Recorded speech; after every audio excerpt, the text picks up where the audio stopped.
三位大人的好意，藏海心领了。只是小的比周词穷，实在是吃不消这3年的清苦啊。今日这份印符，小的消受不起，小的就不扫三位大人的兴了，告辞。站住！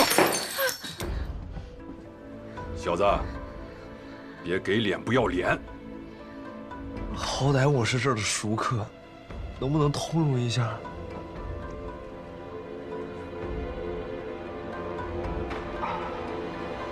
曲大人，不要动怒啊！小侄你都没有把藏海老弟伺候好，他都要走了。大人，大人，你饶了我吧，你饶了我吧！你说我该怎么罚你呀？啊？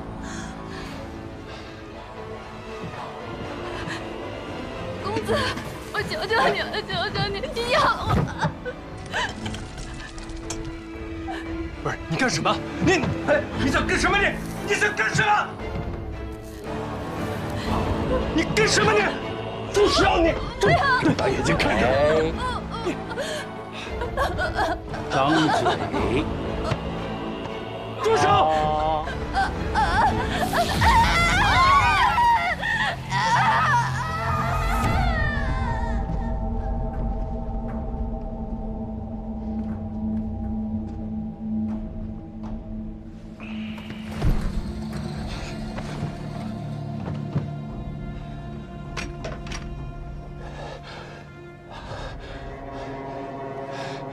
三位大人，小的是乡下人，今日这场面，实在是不知如何应对呀，坏了三位大人的兴致，还请恕罪。小的不能奉陪了。这姑娘，既然大人已经送给我了，那小的就把她带走了。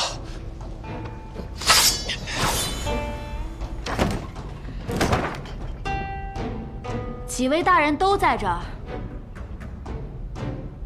这是在干嘛？枕楼可不是舞刀弄枪的地方。这不是香小姐吗？你怎么来了呀？我来传个话，庄二公子有请各位。二公子也在这儿。庄二公子今日来平账，各位去看看吧。他今日的账可不是那么好平的。什么意思？让我们一起去平账吗？这我就不知道了。你们还是当面去聊聊吧。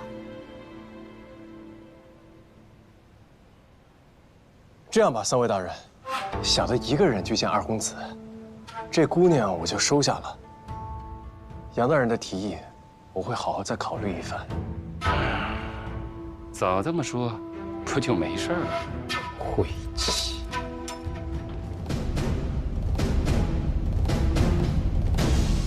姑娘们，走吧。小芝姑娘，小芝姑娘，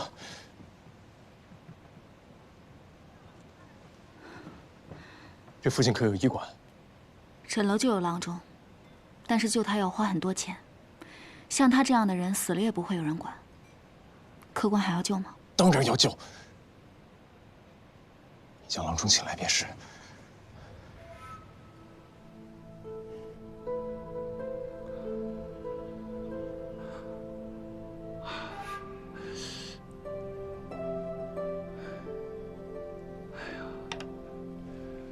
喉咙全都烫烂了，能否活下来就看他的造化了。大夫，请您务必保住他的性命。老夫尽力而为。多谢。啊。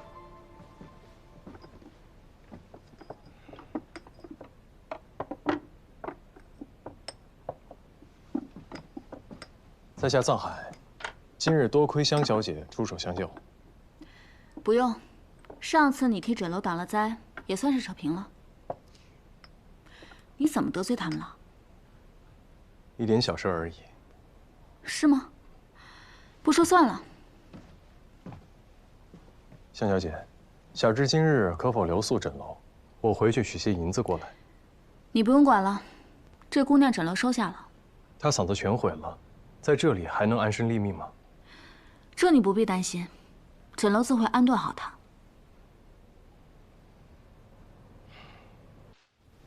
李贵太妃显一次不够，怎么？先帝也显灵了？这事儿，下官也没有料到。没料到，楚怀明，你怎么做的这个钦天监监正？侯爷息怒。先帝的棺椁突然移位，恐怕是先前动李贵太妃的棺椁出了问题。难不成还要本侯去求皇上恩准，把李贵太妃再抬回去？侯爷啊，说不准当年见王陵的时候，这风水就已经出了差池，留下了隐患。但当务之急，咱们得赶紧想办法把此事给圆过去。不久之后，要迎太后的棺椁入陵了。那咱们只需要说，王陵年久失修，需要修缮，再偷偷的把先帝的棺椁恢复了原样即可呀。但皇陵动工事关重大，下官不敢擅自做主。你们说来说去，不还是要本侯去求皇上吗？侯爷，您刚刚替皇上解决了太后下葬的难题，此时要是去提修葺皇陵的事情，皇上一定会认为您一片孝心。但如果不这么做，先帝显灵一事传出去的话，此事就交给你去办，必须办好。是。但是如果下官亲自去操办此事，会引起他人的注意，恐怕要另择一个合适的人选。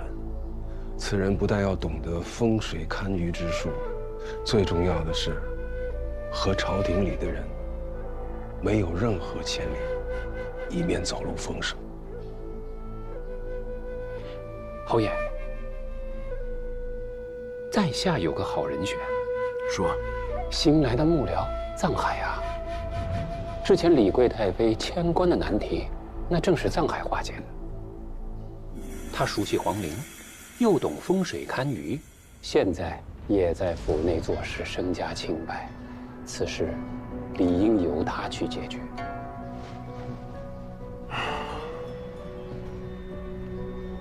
藏海，他合适吗？侯爷，您觅得这样不可多得的人才，实乃侯府的一大幸事啊！此次正是机会，若他办得妥当，理当重赏。楚怀明，多给他一个钦天监的官职，让他去督造。记住，别说是侯府出去的。下官遵命。奉天承运皇帝制曰：授藏海钦天监左灵台博士，则令其监修皇陵，钦此。藏海接旨领命。恭喜恭喜啊，藏海！你的八字与先帝相合，又有堪舆法事之才，这刚入侯府不久，便委以如此重任，日后必将前途无量啊！多谢楚大人。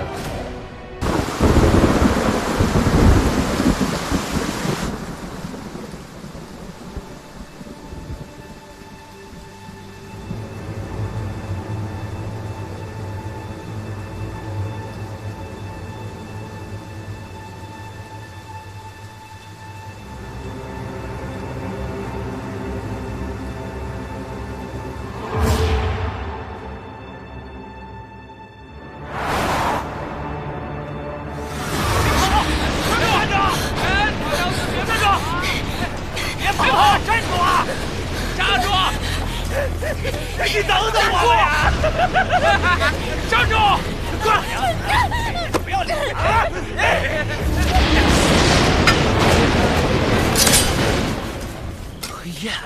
黑燕大人，我们是蓬海帮的呀。认识我？黑燕大人，小的们不知道您在这儿。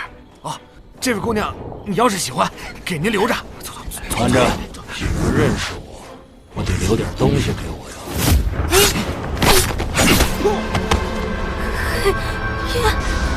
你不该说那两个字。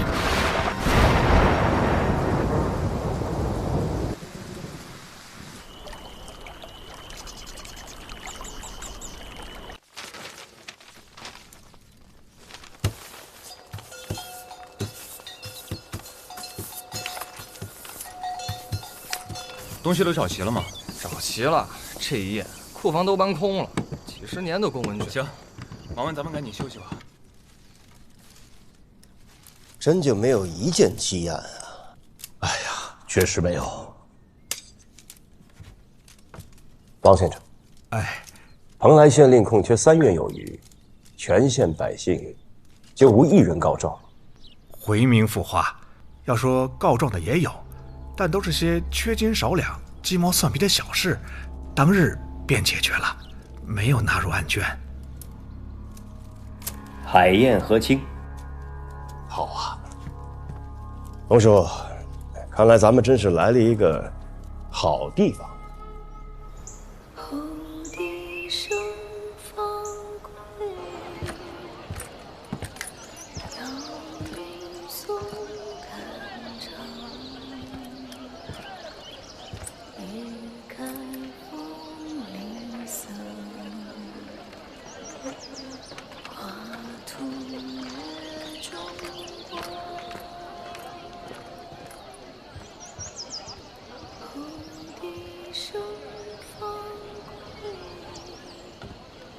尊客，现在尚未待客，请晚些再来。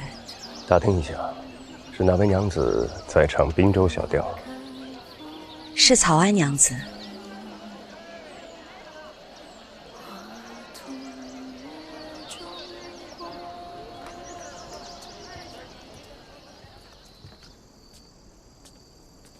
怀英啊，你应该回屋歇息一会儿啊。那些贴出去的画像，有消息吗？死者的容颜被麻风病毁了容，一时半会看不清楚。我看这个事儿啊，恐怕还得等些日子看看。从前父亲在京里的时候，跟一个曹姓官员有过来往吗？哎，我倒是想起来一个，18年前，因为铸造私币被抄了家的曹鹤仙。果然是呢。曹鹤仙与家主素无往来啊。素无往来。其一是因为滨州小调，其二又是为了什么呢？哎呀，你琢磨的恐怕不只是这个案子吧？你为什么突然问起这件事情？没事，我就是随便问问，随便问问。所谓新官上任3把火，这第一把便烧成这样，我看呢，那第2把跟第3把，怕是烧不起来喽。只听说过画像击胸拿粉，没听说过画像认尸的不是？可不是嘛！你说这画像画的，鼻子不是鼻子，眼睛不是眼睛，烂成这样，还一脸麻子，这谁能认得出来啊？就是，这明经科的官啊，果然才疏学浅，这么混都能高坐明堂。我这圣贤书算是白读了。我来看看。这是谁呀？说不定我就能认了。我看这画像上的人和你就十分相似。你看看，你这人若不是看你一介女妖，我定不饶你！哼！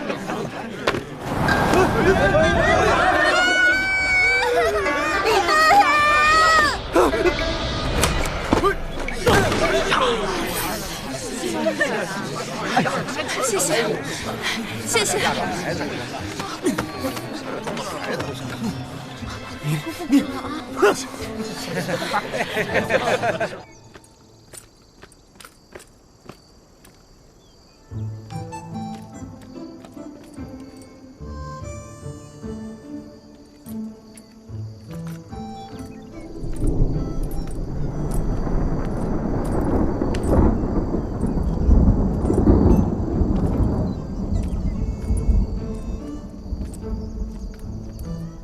我跟你赌，1个时辰。半炷香。哎，你怎么在这儿啊？你什么时候回来的？我一直在啊。不对啊，我刚才没看见你啊。你认定了我在屋里，所以你一直往屋里看。人都是这样的。狄仁杰，我可跟你说啊，我没偷看你。我什么时候说你偷看了？你刚才说那半炷香什么意思啊？半炷香后会下雨，你打赌1个时辰之后会下雨，我打赌半炷香。这你都能猜出来？怀英啊，你是不是又推演了？你怎么推演的？你告诉我呗。说了你又听不懂。那你推我，你推我。你1碗凉水就看到底了，你有什么可推的？狄仁杰，我跟你啊没话说。大恩不言谢，换上吧。我一个堂堂的县令，穿脏靴，不合适吧？你什么眼神啊？啊！你看看这底儿，白白的，这是新的。你知道吗？整个蓬莱县县令空缺3个月，却没有一桩积案。那怎么了？没有积案不是好事吗？对你来说是，对于我来说，我就只能查新案子了。咱们有新案子了。你今日偷了别人的钱，这便是我要查的新案子。你要拿我？我现在可是官人啊！你不是官人，你只是个差人，你连差人都不是，你只是我的一名随扈。我偷钱还不是为了给你出气啊？那犯人还在外面呢，那尸体还在那躺着呢，你不去拿犯人，你要拿我？半炷香，我若是赢了，就法办了你。那要是我赢了呢？你赢不了。哦，还有，忘了告诉你，蓬莱街头那些刷白面的人，都是因为得过麻风病。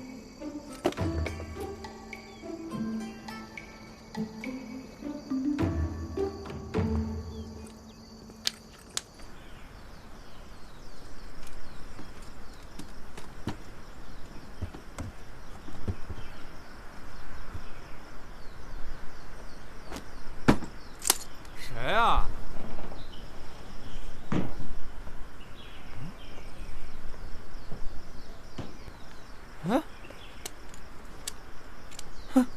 这不是我丢的钱袋吗？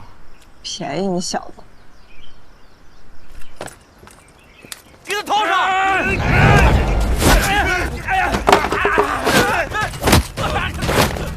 没事吧？光天化日强抢民女，谁给你们的胆子？你就是个小偷！我劝你识相点啊，坏了我们霸总的规矩，霸总不会放过你的。霸总啊，只要在蓬莱城，就得守他的规矩。我们霸总就是公道大王。公道大王啊！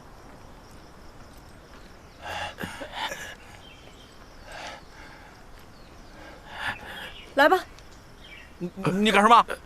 你们不是要把我绑起来，带我去见你们霸宗吗？你去，给他绑上。我。快点儿！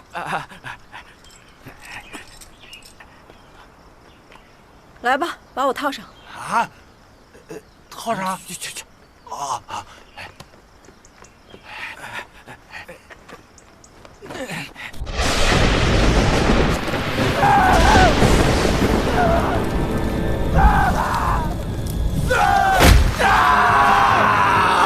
不偷鳏寡孤独，不欺老弱病苦，这是规矩。记不住的就给我滚出蓬莱城。是。拉下去。下一个。老大来了。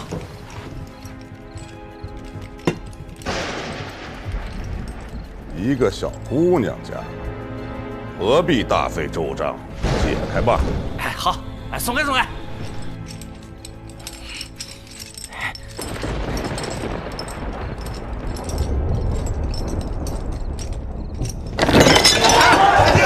你要干什么？你就是霸宗？不错。听说这儿都归你管？不错。那我倒是好奇了，你都管了，我家冥府管什么？你是官家的人，哼，不错。让他走。走，快点！什么意思啊？官家的人自有官家管，我不管，给我拉出去。安上，别动！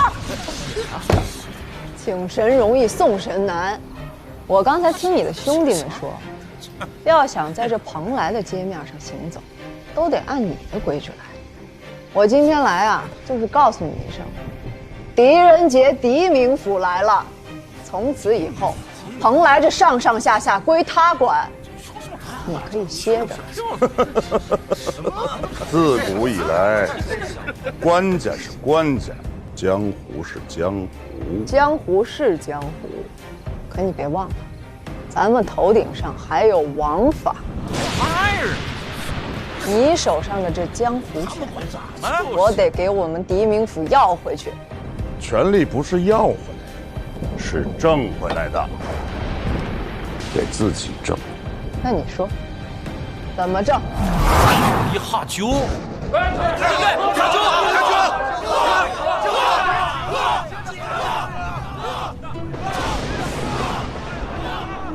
跟我蓉妹喝酒，找死吗？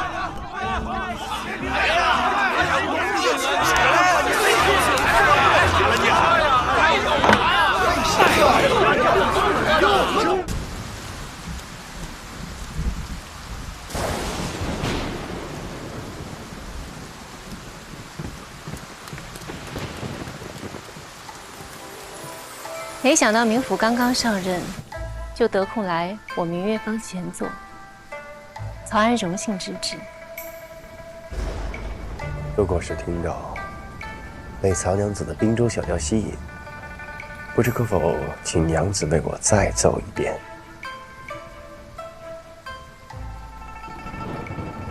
主事跟我说，正是娘子。月芳歌姬慎重，他想必是搞错了。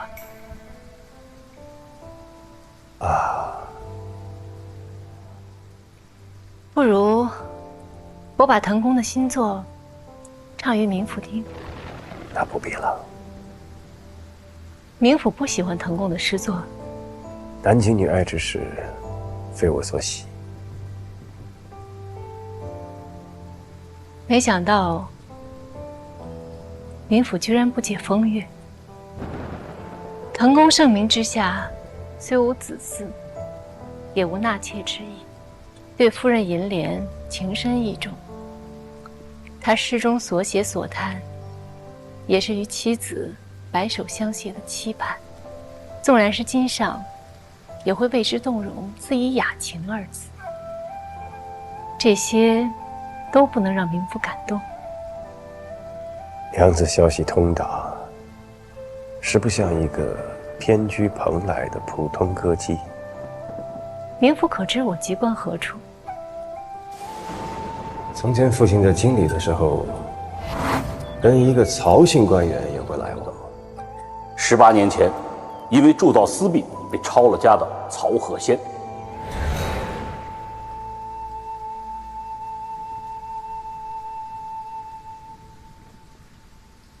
那荷包虽然旧了，却也绝非是寻常百姓可以得到之物。荷包边上的琉璃器，也非凡物。冥府果然好茶，明察秋毫，什么都逃不过你的眼睛。我料定冥府是滨州人，因为我想听滨州小调，这是其一。那其二呢？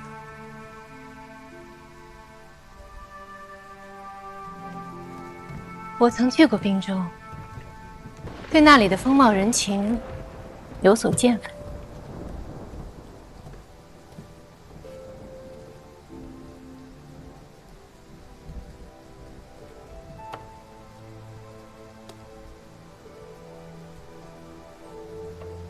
这琵琶原配的拨子坏了，弹不出嘈嘈基音，就且唱一首《蓬莱幽语》吧。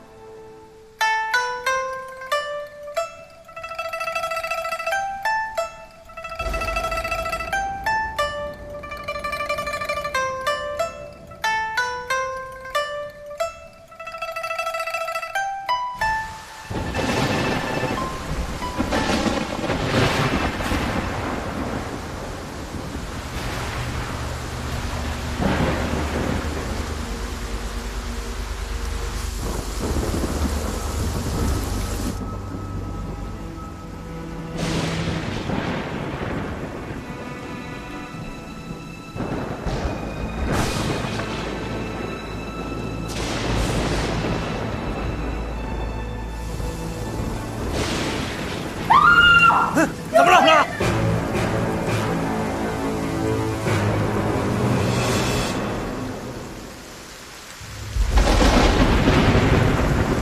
哎，谁呀？谁？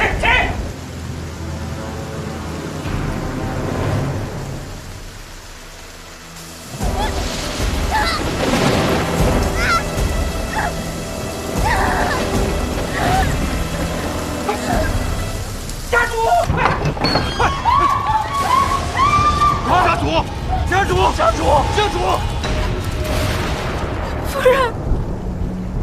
夫人，家主还有脉象，快先救家主！快先救家主啊！慢点儿，还跟上！哎，你怎么也跟过来了？我回书房守着去，任何人不得入内。家主。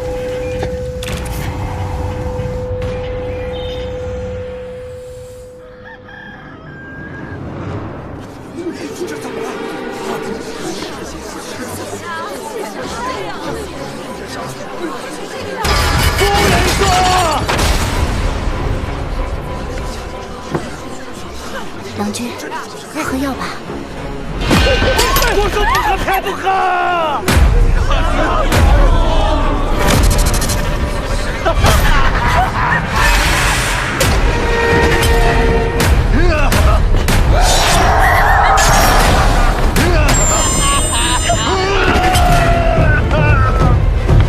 杨公，邓凯，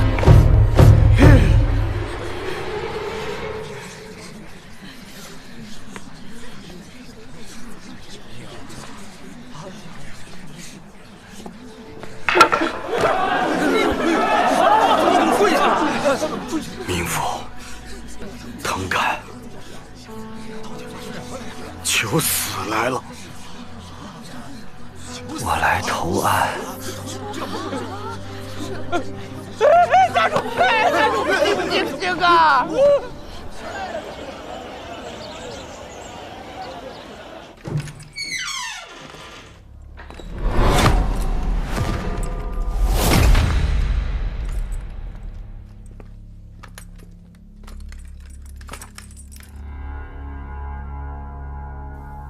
正面3刀，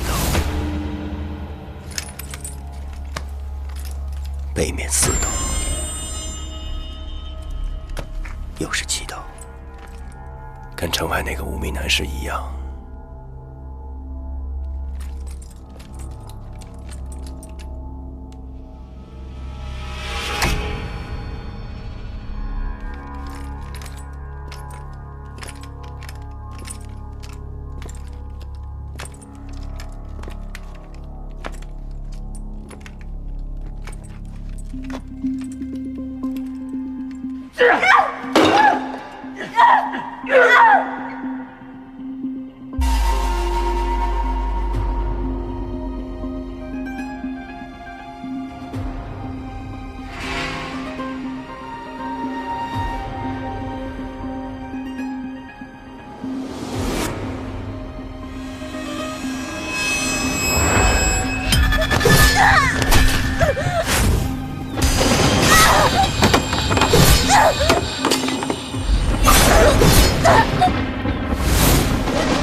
那短剑阁有人动过？我一直派人看管书房，你还不快进来？回冥府的话，回冥府，我一直在外守着，没人进来。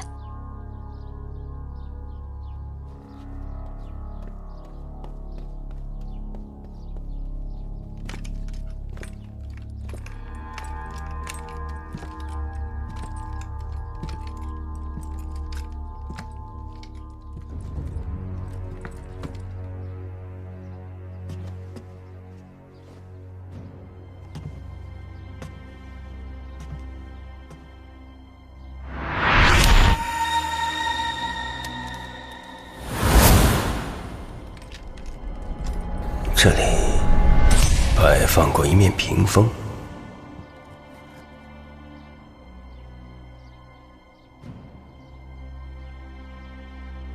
冥府，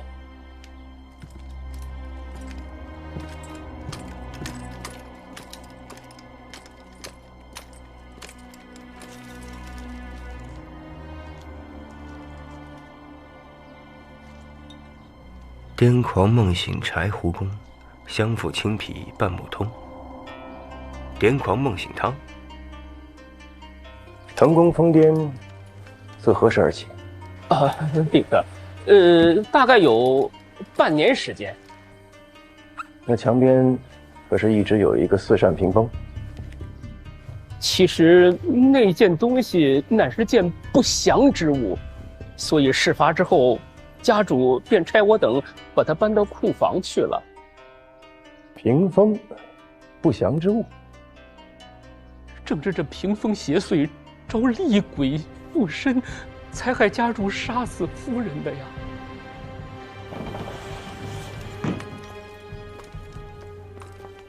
冥府，请看。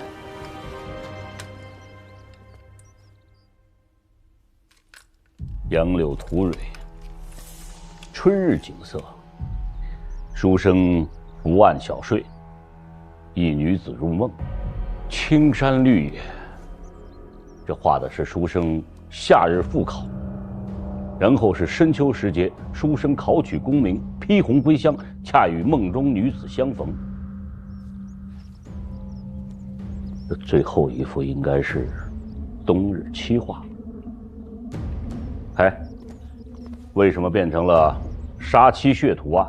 从前真不是这样的，本应是佳偶相拥的图画，可不知因何缘故，就变成这样了。变成这样？是。自何时而起？5日之前。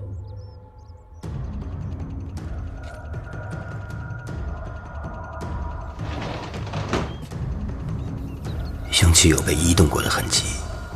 从现场的痕迹来看，有人进入过凶案现场，行凶后翻墙逃逸。难道凶手另有其人？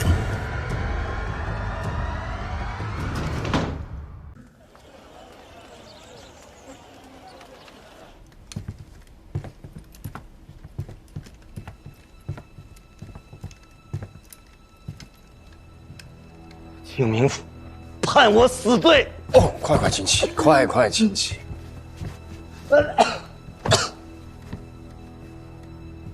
请将昨夜之事细细道来。昨夜暴雨，我在书房写作，怎料癫狂症发作，是我杀了他，一定是我杀了他。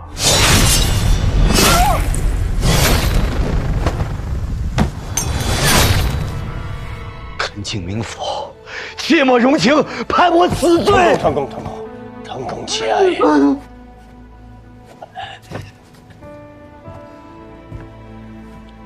案情尚不明了，请恕我不能够结案论罪。腾公不妨先回房休息，李某自会将案子查个明明白白。判我死罪！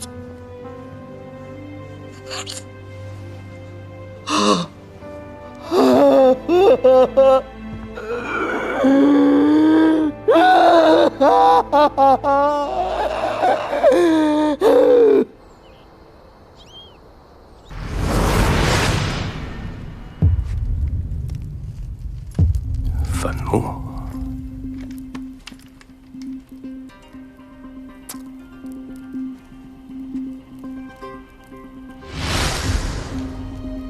之前有碱、墨笔，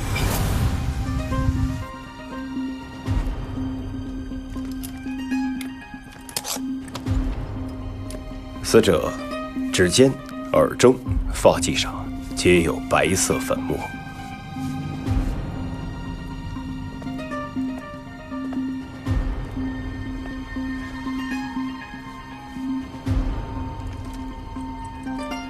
七道，为何都是七道？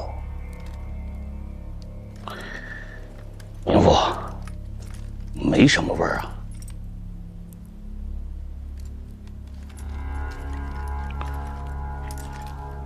唐侃已经认了，癫狂症发作杀妻，这个案子可以了结了吧？那七嫔为何无故变化？窗外留下的足迹，进入书房挪动尸体的人又是谁？这么多疑团都没有破解，就结案了？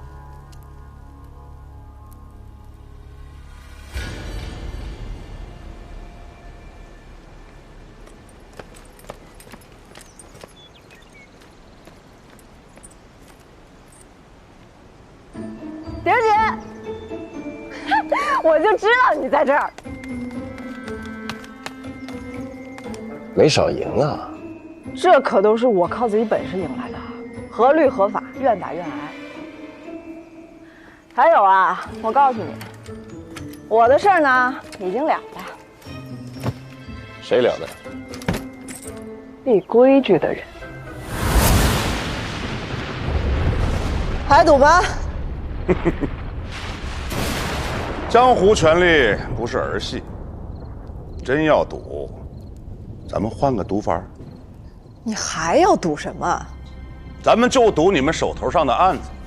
狄仁杰要是真能把无名尸体的案子破了，查到真实元凶，那我这江湖就归他管了。可是他如果破不了，我也不图你们什么。咱们关家、江湖各不相犯。赌了。如果你破了无名尸的案，那从此以后蓬莱县你说了算。不然呢？这儿有3颗铜头子，1颗头子我帮你们办一件事情。这方圆50里之内你可以打听，没人敢不给我面子。没想到你还是个讲究人，谢了啊。等等，3颗头子只能办3件事，你可别给我偷奸耍滑。没什么不然啊，你可是狄仁杰啊，这案子你肯定能破，你得努力啊，怀英。哎，这赌来的钱呢，不算是脏钱，用这钱买来的靴子，自然也不算是赃物，这个可不脏。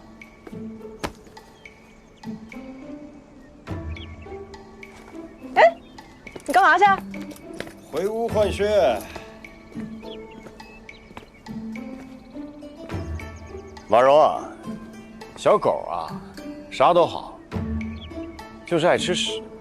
什么时候把这个毛病改了，小狗啥都好，啊？哎，狄仁杰，你什么意思啊？谢了。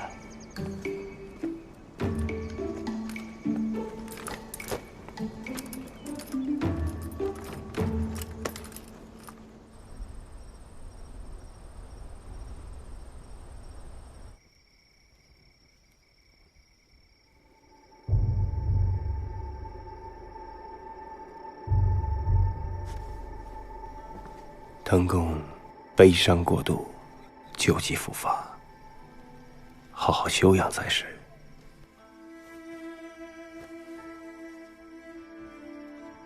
这些都无妨。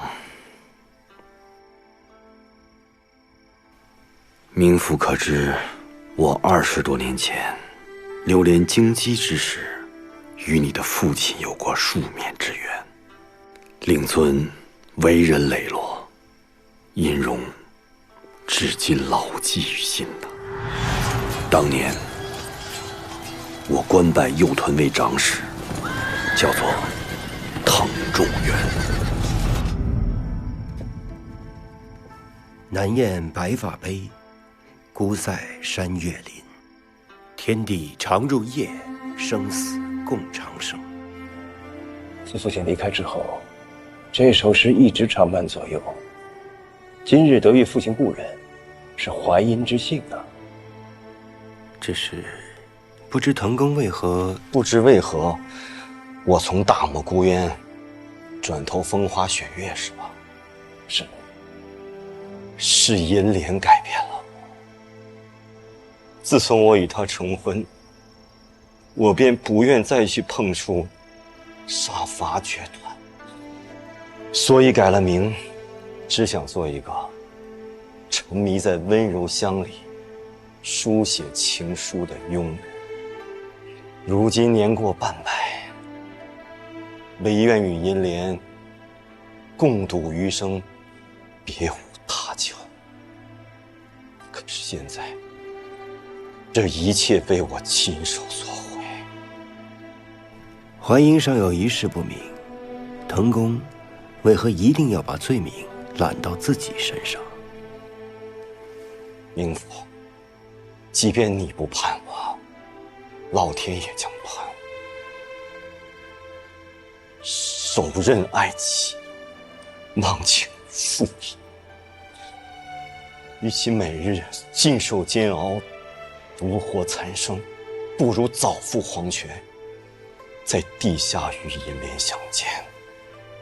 冯侃求冥府，看在与令尊的交情上，判我死罪吧。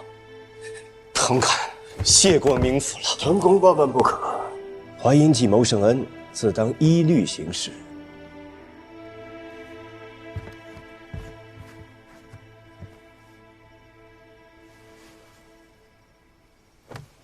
滕公也曾在朝为官，自当熟知唐律。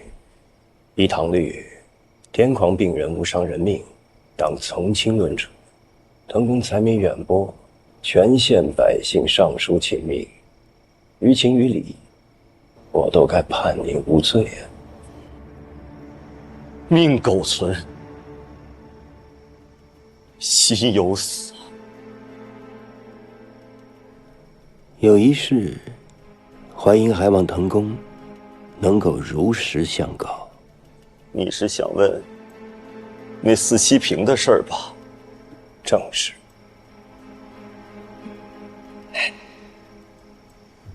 那七平是我10多年前在殿中偶然看到，春、夏、秋、冬4幅气画，画中故事与我和银莲一般无二。梦中相见，露台相识。画中有姐妹4人，银莲出阁前，家中也有姐妹4人。你说，这不是我和银莲的故事，还能是什么？就是因为这种种巧合，我认定这七平一定是我和银莲的独属之物，这才将它买回来。可谁曾想，就在前几日，这酒杯却变成了利剑，刺入了他的前胸。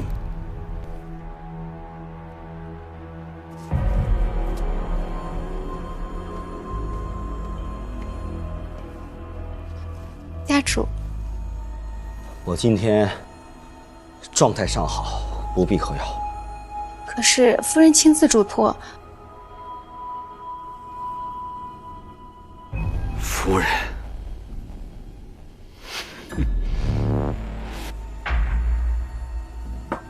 我也说过不必喝药。可是夫人说，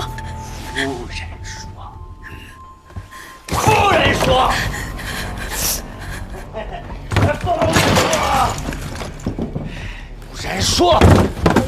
人说，夫人说。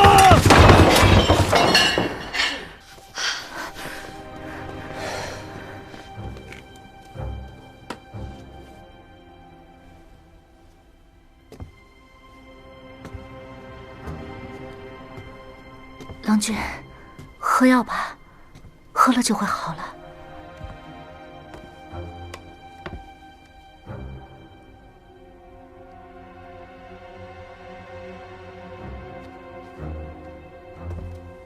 你喝，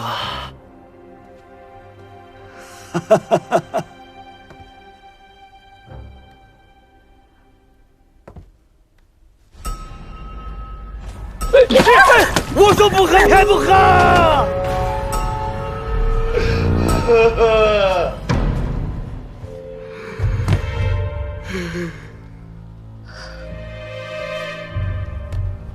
郎君，没事了。对不起，云莲，对不起。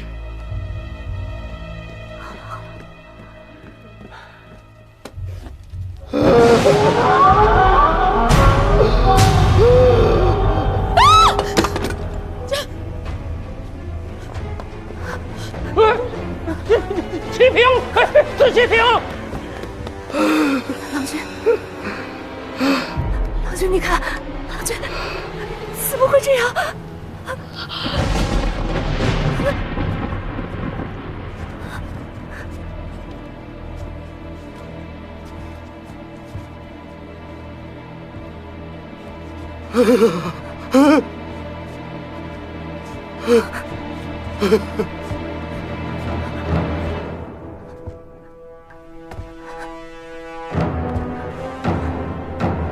郎君，郎君，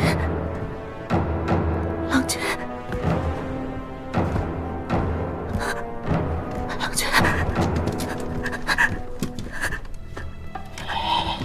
郎君。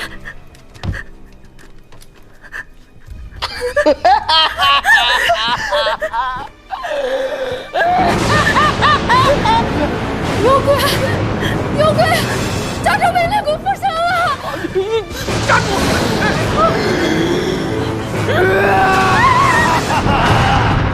当时我的疯癫之症已经越发加深，唯恐真如齐平预言一般，把银莲杀死，所以让下人们把齐平锁入库房。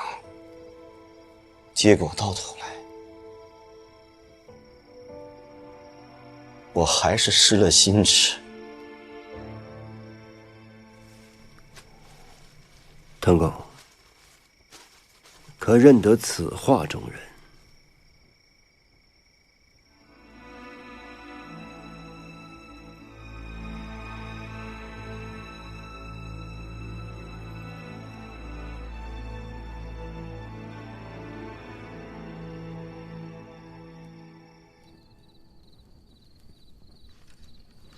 滕公与父亲相识，为何不告诉我？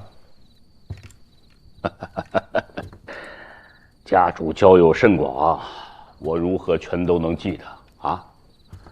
更何况，那都是20多年前的事情了。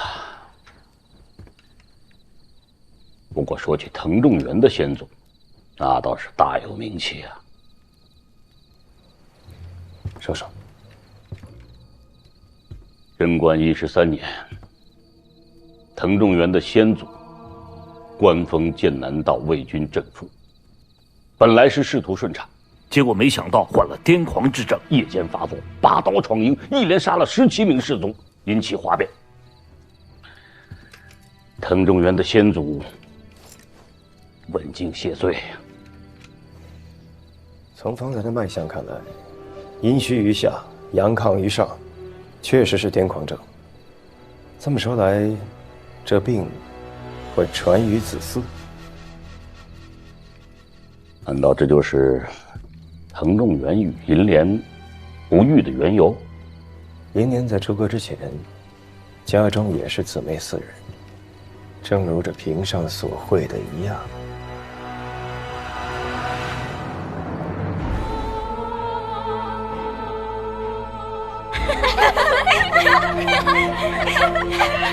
别跑！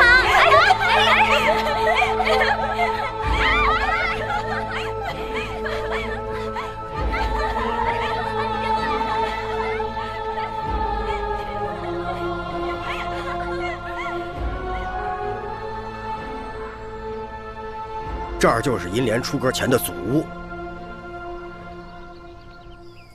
现在就剩下未出嫁的2姐，大家都叫她赖二娘子。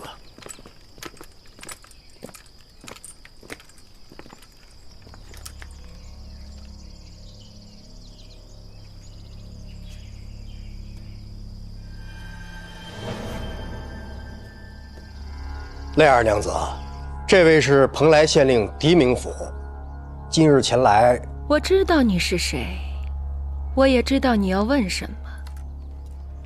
你在查银莲被杀的案子，对吗？你知道他死了？大诗人藤侃的夫人死了，这是天大的事情，瞒得过谁去？哼，哼哼。你笑啥？我不能笑吗？他早就该死，这是报应。报应？他这个人素来水性杨花。谢过明府。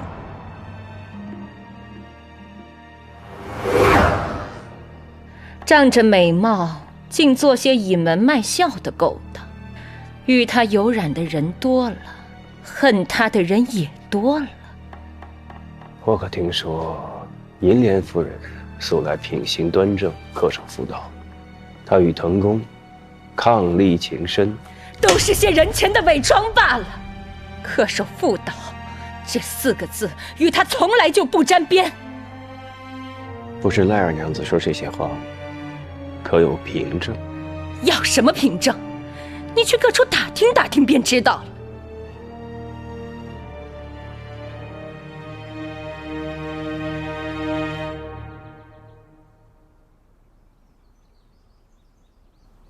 你说他的情人很多，可否将他们的名姓告知于我？我与银莲交恶，素无往来。他现在与何人私通，我又怎会知道？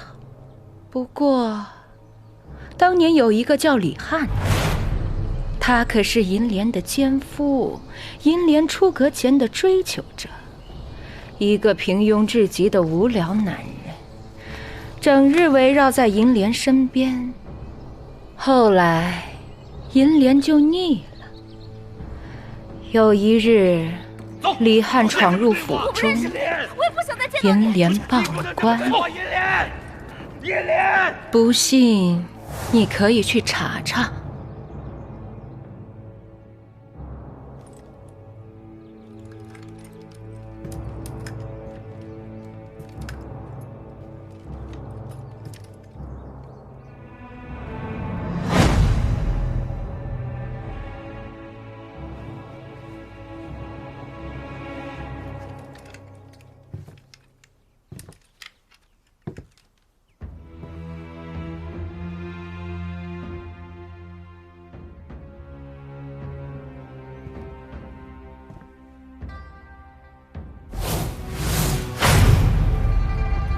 那全都是我。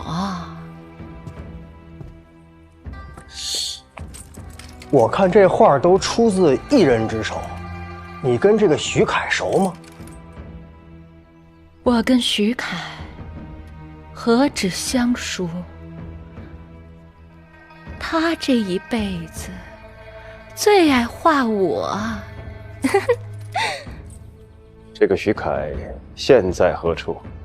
他得了麻风病，后来就失踪了。那病让他本来好看至极的脸变得斑旋横生，无法再见人了。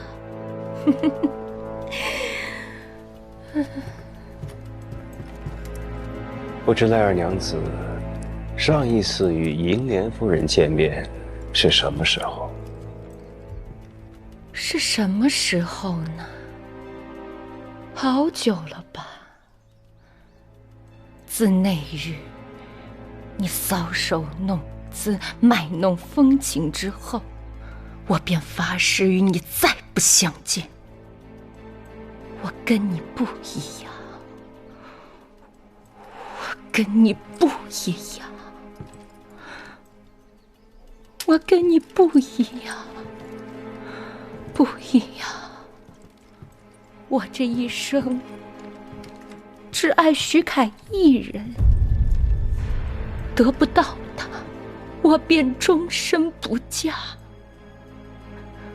我跟你不一样，我跟你不一样。